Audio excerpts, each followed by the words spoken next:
Rick, I have to say, we're in the real estate industry. I know there's a lot of people in here in the hotel business, and I'm not sure if I've ever seen marble work like that. And the Trumps, we really know our marble, and that was incredible. I mean, what a beautiful place, and what a beautiful tour, and what a beautiful community you have. And truly honored to be wearing this right now, and honored to be in your presence, but honored to see that incredible place. I'll never forget it. So thank you very much. It's really incredible stuff.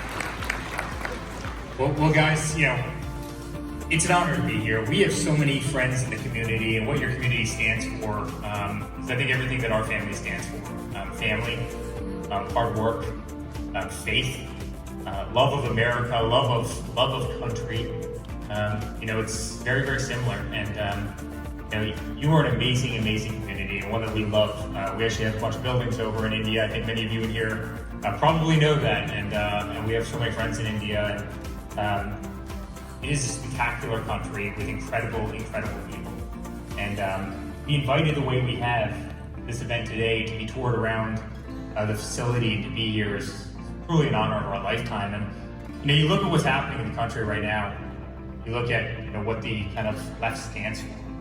It's so anti-everything that this community stands for, so anti-everything we as a country stand for, and we as a family really stand for. You see this war on law enforcement every single day, right? The greatest men and women in our community. You see this war against them. Let's defund the law enforcement. Let's defund incredible men and women in blue who sacrifice everything for the safety of our communities, the safety of our children. It's our ability to worship how we see fit.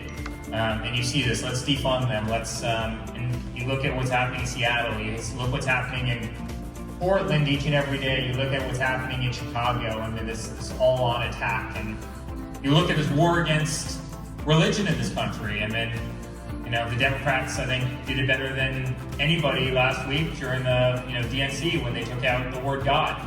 They took out the word God and the Pledge of Allegiance to the United States. And people in this country should feel free to worship how they like, and they should be parts of amazing communities like this that are peaceful and that add so much back to families and traditional values and children. Guess what? We're not the ones causing these problems. Not this community that is causing the problem, that much I can tell you, and it's not other faith-based communities that are causing the problem. But yet every single day it seems like the radical left, the new radical left, wants full-out assault against traditional values, against who we are as people of faith, as religious organizations.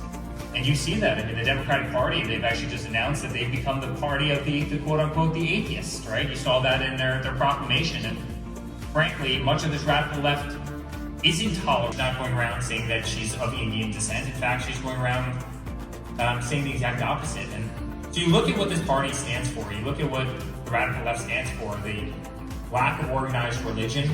They want to go after businesses. They want to increase taxes in ways that have never been thought possible. And you have so many business owners in this room right now. Look at this latest plan to increase taxes by $4 trillion. Think about that, $4 trillion, 82% of people. Which is pretty much every taxpayer, right? If 82% of people, is anybody that actually pays taxes, would have their taxes raised significantly. You see this kind of push for 180 million people off of private health insurance in this country. You see $90 trillion for the Green New Deal. I mean, all things that would absolutely tank the economy. And look at Biden and look at Obama. Look at the economy that they created, right? 0.9% GDP growth. You've got a lot of incredible business people in this room. I think everybody here can tell you that 0.9% GDP growth isn't exactly something to write home about. In fact, it's stagnation, it's embarrassment. And I don't know if this guy can spell economy, truly. I mean, he outsourced all of American jobs overseas. We lost all of our industries. He supported NAFTA. NAFTA cost this country 70,000 factories. Think about that number, 70,000 factories. Both went and signed it into law. But he was a supporter of it. They've been a supporter of endless wars. They've done very little for our communities at large. They're totally fine seeing what's happening in Portland and Seattle and all these other places where you have lawlessness. Again, all the while they want to, defund law enforcement. There's a continuous attack against law enforcement and our constitutional rights and our Second Amendment values and so many other things that we believe in as this country. And So I used to say, when my father ran in 2016, why did he run? He was sick and tired of seeing an educational system that was down the tubes. He was sick and tired of seeing military vets disgraced. The VA was doing a terrible job. He was tired of seeing our businesses totally fail and be sent overseas. He ran because the party was truly incompetent. But now when you look at what the left really stands for, when you look at what the new party of the Democrats stands for, the Ilhan Omars, the AOCs, this is an unrecognizable party. It is an unrecognizable party that would do just horrible damage to this country, damage in ways that we can't even fathom, that this community can't fathom, that we can't fathom, and they want to fundamentally change. My father wants the greatest economy in the world. He wants the strongest military in the world. He wants freedom of religion. He wants freedom of speech. He wants freedom of expression. He wants people to go to work and be able to work great jobs and live the American dream. The reason we're all here, the reason I'm on this stage and you're all in this room today, those are the things that my father's fighting for every single day. And then you watch the media, and look what they do every single day. They try and ravage him. Right now, he's signing a Middle East peace deal. They haven't been able to bring peace around.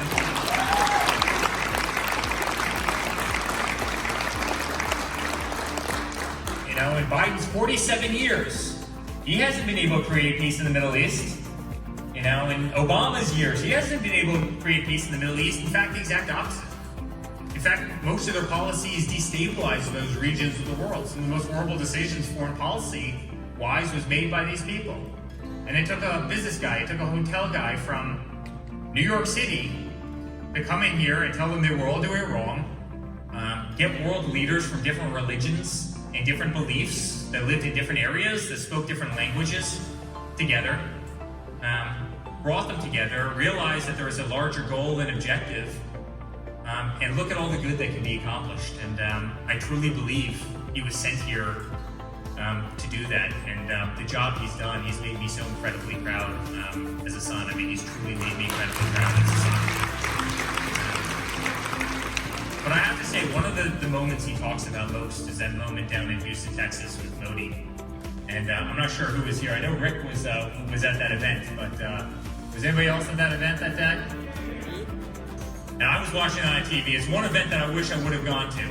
And that was incredible. Secret Service was not thrilled when he started walking the track in front of, 200,000 people that day. But his relationship with India and our relationship as a family with India, you have some of the nicest, greatest, hard-working people in the world that reside in India. Many of our closest friends.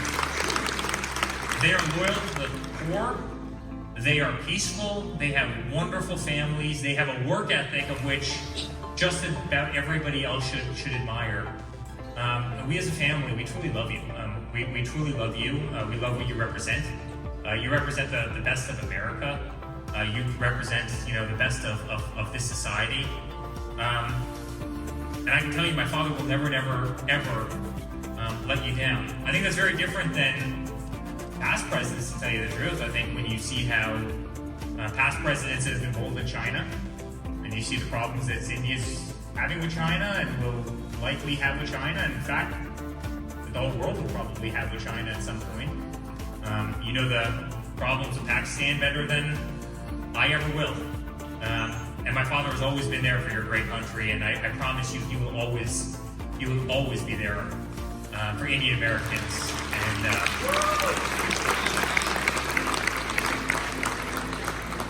And so, guys, just in closing, I don't want to go on too long. I want to send my deepest appreciation to you. I want to send my deepest appreciation to Rick to invite me into your home, to invite me into that beautiful, beautiful temple. I'll never forget that again. I know Marble really, really well. That's what we do every single day. We do the greatest lobbies in the world. I've never seen anything quite like that. And, you know Marble exponentially better than I ever will, but that was an incredible treat. And everything that place stands for, and everything your community stands for, is something that should be appreciated and respected. And our family always will. And we love you, and we appreciate you, and God bless all of you. And we're gonna have a great victory on November 3rd. I promise you that. And I know I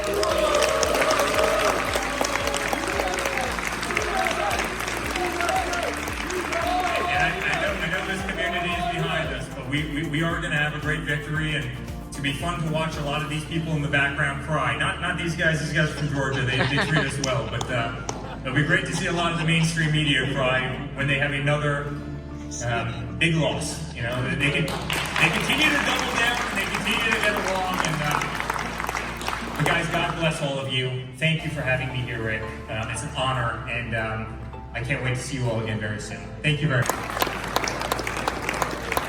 Was up there speaking to the evangelicals, and despite rain, everybody stayed right place and listened attentively to an amazing group of people. It's exciting to see all the momentum that's taking place right now.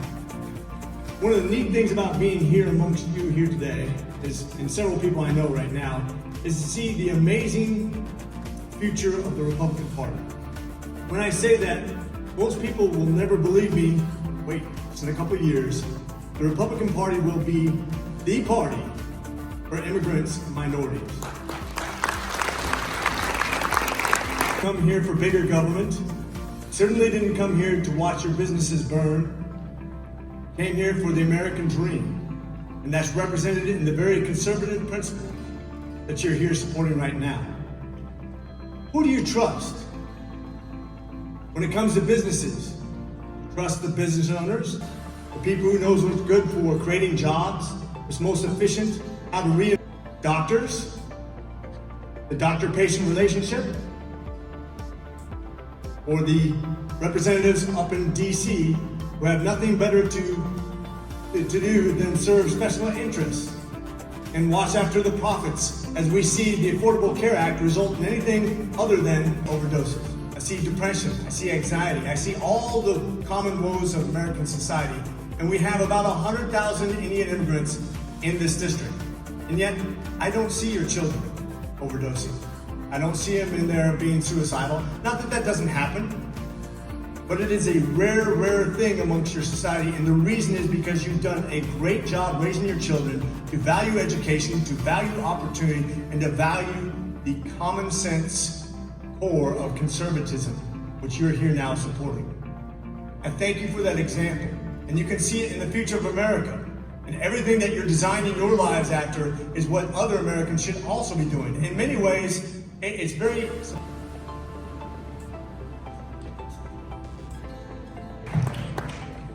Namaste, Sat Sri Akal, Yali Madan, Jai Shri Krishna, and Jai Swaminarayan to all of you.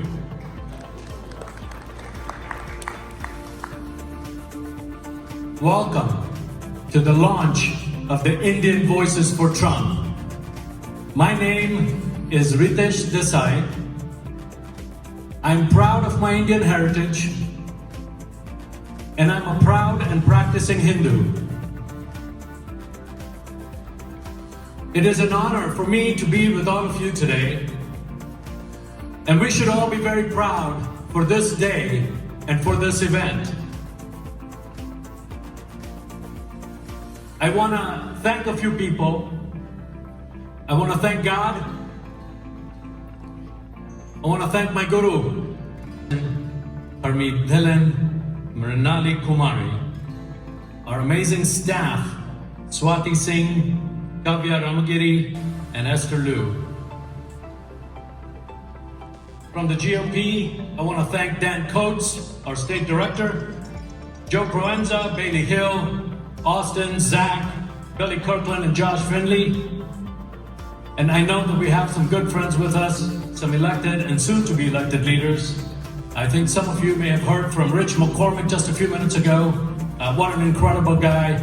What a great friend of the Indian American community, and our next congressman, David Clark, Senator P.K. Martin, Lieutenant Governor, our U.S. Senator, the senior U.S. Senator, David Perdue. Thank you. For those of you that may or may not know, Senator Perdue was the CEO of some very large corporations, including the Dollar General and also Reebok. He has spent a tremendous amount of time in India. He knows Noida, he knows India very, very well, and he's a huge fan. And he's working very closely with our president to make sure that US-India ties are as strong as they can ever be. I know we have some friends from Senator Loeffler's office. I'm very grateful for that. Thank you for being here. I'm grateful to the President for his focus on our community.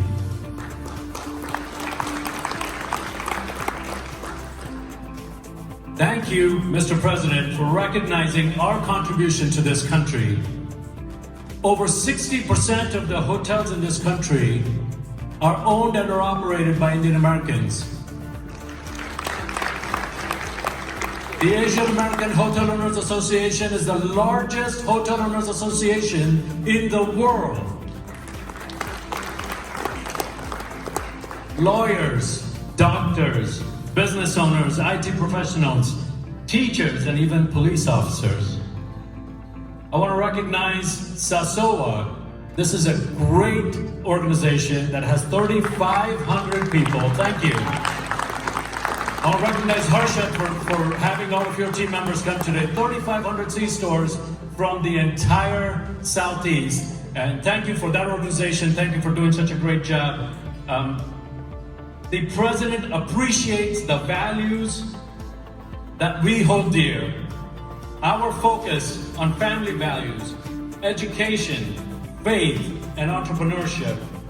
He has appointed at the highest levels a number of Indian Americans because of their merit. I want to name just a couple. Seema Verma, who was here not too long ago, just a few months ago, the CMS director and also on the National COVID Task Force, and Raj Shah, we wanted to create a better future for our children. And that is why all of you have taken the tasks to be here and to be in this country. It is because of that step that my father took today, 32 years ago, that I can stand in front of you today on this podium. And that people like Riken Mehta, Riken is actually here from New Jersey, who is running for US Senate, and he is the Republican nominee to run against Cory Booker.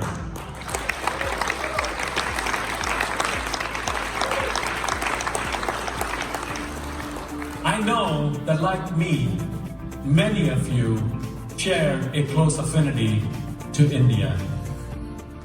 President Trump truly is a very close friend of India and the Indian American community.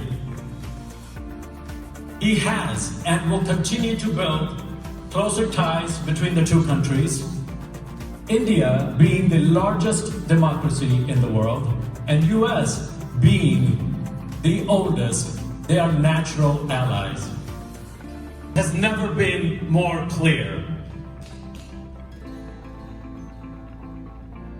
Socialism or democracy, chaos or law and order, shutdown or economic progress. This president has put America first as his top priority. And as a leader, isn't that what you would want him to do every single day? He fights for our safety, he fights for our economic progress. It is time for us to fight for him, for the future of our children and for the future of our country. Let us join this president in backing the blue. Let us be fearless in voicing our opinions. Nidar Bano. Social media, get involved. Get on calls, write op-eds, get educated and educate others. Register to vote and register others. Turn out the vote. My friends, Jago, the time has come. Wake up, rise up. This is our time. Because this president cares. He cares and values the Indian American community, and he values you. He loves India. His family loves India. And he has sent his son, Eric Trump, to be with us so that he can spend some time exclusively with our community. Today, we have a